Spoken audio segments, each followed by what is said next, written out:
Halo para hadirin, bertemu kembali dengan saya Pak Slamet PH. Kali ini saya akan membahas berpikir strategis.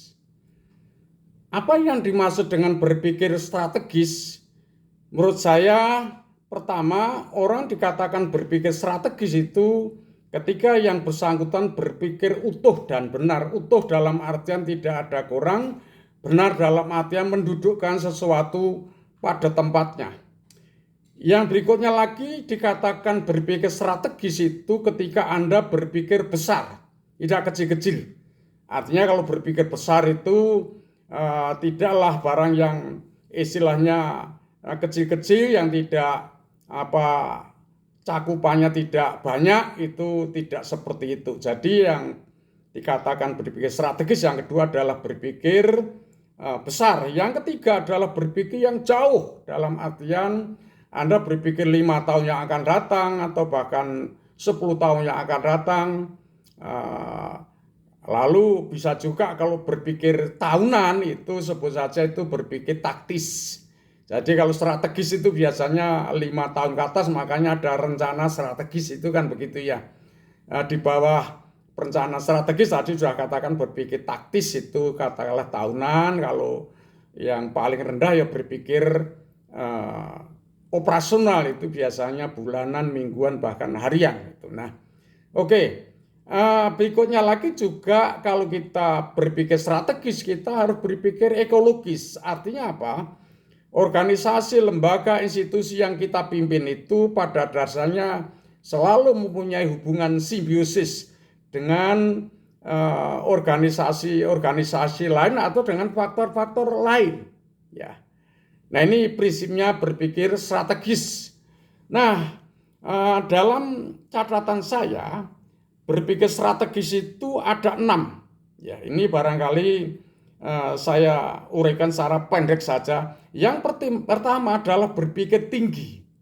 Higher order thinking skill. Berpikir tinggi itu pada dasarnya berpikir yang belum pernah dipikirkan oleh orang lain, karena itu di situ ada istilah-istilah imajinatif, kreatif, inventif, inovatif, alternatif, diversifikatif.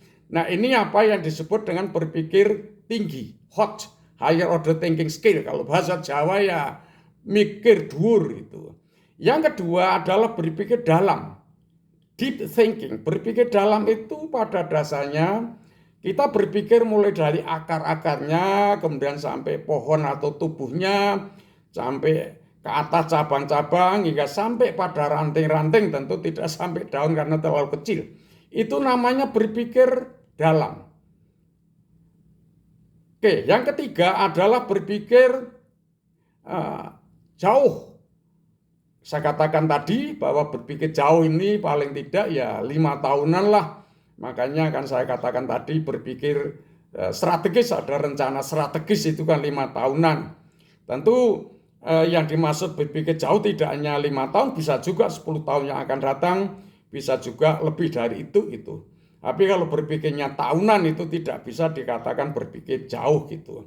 Nah, di Indonesia dulu waktu zaman Orde Baru itu ada rencana istilahnya berpikir jauh, long range planning, berupa GBHN itu, tetapi setelah era reformasi tidak lagi berlaku GBHN, garis-garis besar haluan negara. Karena apa? Karena presiden dipilih tiap 5 tahun, dan setiap 5 tahun juga ganti strategi kebijakan program-program pendidikan. Ini masalah pertantangan yang barangkali mungkin ke depan bisa dipikirkan secara jauh.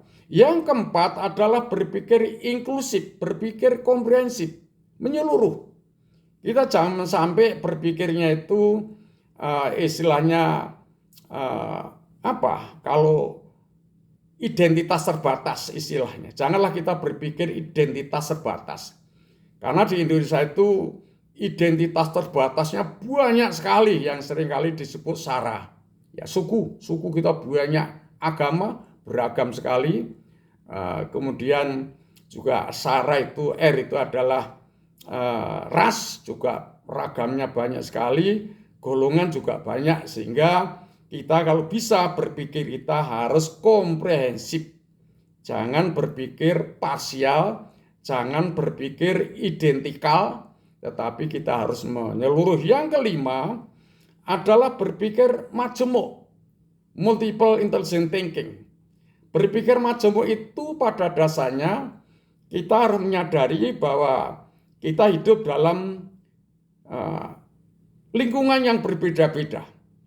Karena itu kita mesti harus kaya berpikir majemuk, yaitu bahwa melihat sesuatu dari perspektif pandang mana. Apakah dari perspektif pandang saintifik, atau mungkin dari otoritatif, atau mungkin dari yang lain. Ini pada dasarnya berpikir majemuk itu sangat dipentingkan, karena memang realitasnya kita hidup di Indonesia itu memang adanya kemajemukan. Nah, yang keenam adalah berpikir luas, broad-based thinking.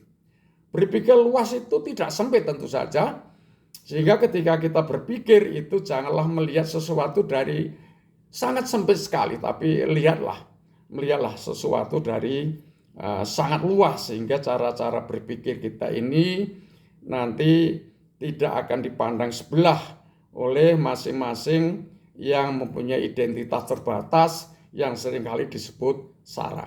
Masih